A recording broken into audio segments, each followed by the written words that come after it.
Hello. हाँ लई बिन कोई भी नहीं लई हाँ जोहार गे। हाँ जोहार आबेन गिन हाँ दिलीप सोरेन दो हाँ हाँ दिलीप सर आर लइबेन जीवी जाति कोटू। हाँ ठीक है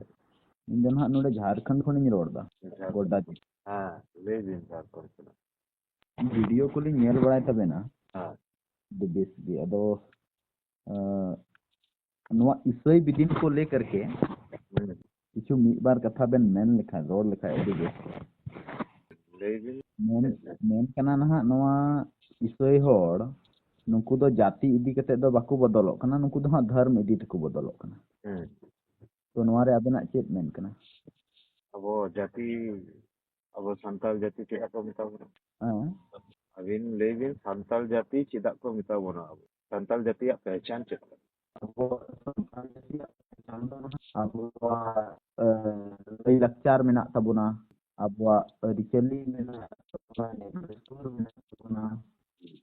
फिर abuah joto kon begar gya abuah jal janggal jamin tidak asta menak tabuna ona ayate jahan tak alinya badai re तो जखन गे क्रिश्चियन धर्म को चला कना अच्छा उन समय जाति रिना परिचिति वैशिष्ट्य को की बुझाई तहन कना jon ha पैसे nasihat din cik leka ben menek kan ᱟᱵᱚ ᱥᱟᱱᱛᱟᱲ ᱡᱟᱹᱛᱤᱭᱟᱜ ᱯᱮᱦᱪᱟᱱ ᱢᱮᱱᱟᱜ ᱛᱟᱵᱚᱱᱟ ᱛᱚ ᱡᱚᱠᱷᱚᱱ ᱜᱮ ᱟᱵᱚ ᱫᱷᱚᱨᱚᱢ ᱵᱚᱱ ᱯᱟᱞᱴᱟᱣ ᱫᱟ ᱤᱥᱟᱹᱭ ᱥᱚᱢᱟᱡᱽ ᱨᱮᱵᱚᱱ ᱪᱟᱞᱟᱜ ᱠᱟᱱᱟ उन समय की सान्ताल जातियाग पहचान तहन कना bang un jukhe ma ante una rebun convertok kana una आधार te bun chalak kana आले सान्ताल जातियाग जखन वैशिष्ट्य चावाक कना उना परिचिति चावाक कना पहचान चावाक कना ताहले क्रिश्चियन चेदाग सान्ताल को मेनगो अच्छा बांग तहन कना तो आबिन सान्ताल कना बिन आबिन जाहिर बुटो रेबिन बंगाई गया आबिन मारांग बुरु बिन मनाव गया आबिन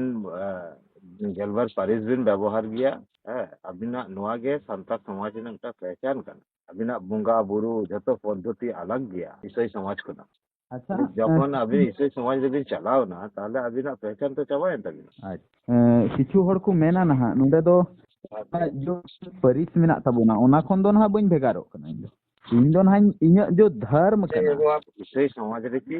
ईसाई धर्म रे नोआ पारिस ये को मिना पारिस को ते मान हा हां पारिस को की ईसाई धर्म रे ना ईसाई धर्म रे दो ना परिस को दो ना बनु ना मगेनी लेदा ताले पारिस जखन बानुआ ताले पारिस सीधा हटाव कते को तहाना संतरा पारिस सीधा को हटावा बच्चे नुकु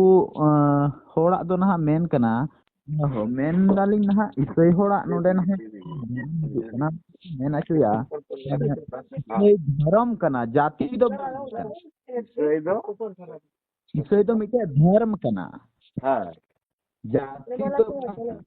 तो जाति ईसाई रे धर्म रखन जाति के बानुआ ताले जाति आते चे ओंडे जाति ना परिचय का बिन जखन क्रिश्चियन समाज रे जाति क्रिश्चियन धर्म रे चलाव ना क्रिश्चियन धर्म रे जाति बानुआ अलिंग मा बलिंग बड़ाया अंते जाति मिना आसे बनुआ क्रिश्चियन धर्म रे अभिभाज्य की सर्च बिन क्रिश्चियन धर्म रे जाति बानुआ जखन ताले अबिन जाति आते चेदा जाति ना परिचय बिन एमा ओंडे अच्छा दी नपाई कथा अबिन क्रिश्चियन धर्म बिन हताव कदा अबिन संविधान ना मिटांग ये भी नाम कदा अधिकार भी नाम कदा हता दरे अबिन कोनो असुविधा बनुआ अकोय बाको मनाय बिना अबिन भागी लेका हताव बिन संतार धर्म संतार समाज भागी कते जखन बिन चलाव कना संतारा जतो किछु भागी का बिन से संतारा लय लाक्चर कल्चर जतो किछु भागी बिन पारिस जतो के भागी बिन जखन मारांग बुरु बिन भागी कदिया ताले अबिन जतो किछु के भागी कते चला बिन अबिन शांति ते थार बिन से अबिन अकोय जब को मिते बिना तो अबिन ओंडे चला अबिन चलाव कते आबार मारांग बुरु इदी कते बाड़ी कथा बिन लेया संतार आदिवासी कल्चर इदी कते बाड़ी कथा बिन लेया नोआ गे तो बाड़ी अंजम गया के अच्छा मीटे कथा ना चे बली आरक्षण की बली ᱧᱟᱢᱟ से चे लेकाना हां चेबिन ले रे खन की तो बली ᱧᱟᱢᱟ से चे लेका आर हो चे कुलिंग ओचो दाड़िया नोंडे अच्छा मेन रे मने कान तलिया क्रिश्चियन लिया अबे क्रिश्चियन अपनाव कते सिर्फ आरक्षण की बली ᱧामा से आर हो जहान जिनिस हो नोंडे बली ᱧाम दाड़िया क्रिश्चियन दो भारत देशम रे को लिखा कना माइनॉरिटी अल्पसंख्यक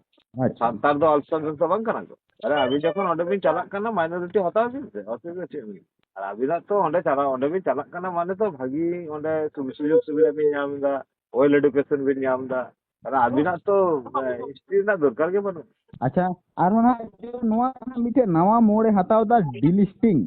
हाँ नवा डिलिस्टिंग को लेकर के अभी एक बहन मोने डिलिस्टिंग ᱫᱚ ᱮᱠᱟᱞᱛᱮ ᱞᱟᱹᱠᱛᱤ ᱠᱟᱱᱟ ᱱᱚᱣᱟ ᱜᱮᱛᱚ ᱰᱤᱞᱤᱥᱴᱤᱝ ᱟᱹᱵᱤᱱ ᱰᱤᱞᱤᱥᱴᱤᱝ ᱢᱟᱱᱮ ᱫᱚ ᱪᱮᱫ ᱟᱹᱵᱤᱱ ᱦᱟᱛᱟᱣ ᱠᱟᱫᱟ ᱵᱤᱱ ᱤᱥᱟᱹᱭ ᱫᱷᱚᱨᱚᱢ ᱴᱷᱤक ᱜᱮᱭᱟ ᱟᱨ ᱟᱹᱵᱤন ᱤᱥᱟᱹᱭ ᱫᱷᱚᱨᱚᱢ ᱦᱟᱛᱟᱣ ᱠᱟᱛᱮ এসটি ᱨᱮᱱᱟᱜ সুযোগ সুবিধা ᱵᱤᱱ ᱦᱟᱛᱟᱣ ᱫᱟ এসটি ᱟᱜ ᱯᱟᱹᱨᱤᱥ ᱵᱤᱱ ᱵᱮᱵᱚᱦᱟᱨ ᱫᱟ ᱦᱮᱸ तो नोआ को खुना के अबिन ओचो हुयो तबिना नोआ गया डिलिस्टिंग जो करा अच्छा चलिए ठीक है अच्छा मी बार होड़ा नवा हो मेन कना जब लिस्टिंग भी बांग हुई कना तो डिलिस्टिंग से लेकाते हुआ से बांग होय कना लिस्टिंग हां लिस्टिंग की बांग हुई कन खाय डिलिस्टिंग चिकाते हुआ लिस्टिंग और डिलिस्टिंग में चेक मेना लिस्टिंग अबिन की सांताल रे बाबिन लिखा कना तुम्हारे अनहा लिस्ट सरकार ये रे अबिन अबिन अबिन अबिन सरकार खाता रे सांताल बांग कना बिन की लिंग महा लिंग कना ताहले আবার ওকা খুনা হেজ গনা লিস্টিং দো अब नोआ गे तो लिस्ट कना अभी सांताल कना भी सांताल मंत्री लिखा कना नोआ गे तो लिस्ट ठीक है गोंके अबेन नॉय अबेन कीमती समय बेन एम केदा आडी आडी सारा नोडेन हा झारखंड खोना गोड्डा जिला खो चुनाराम बेसरा रे ठीक है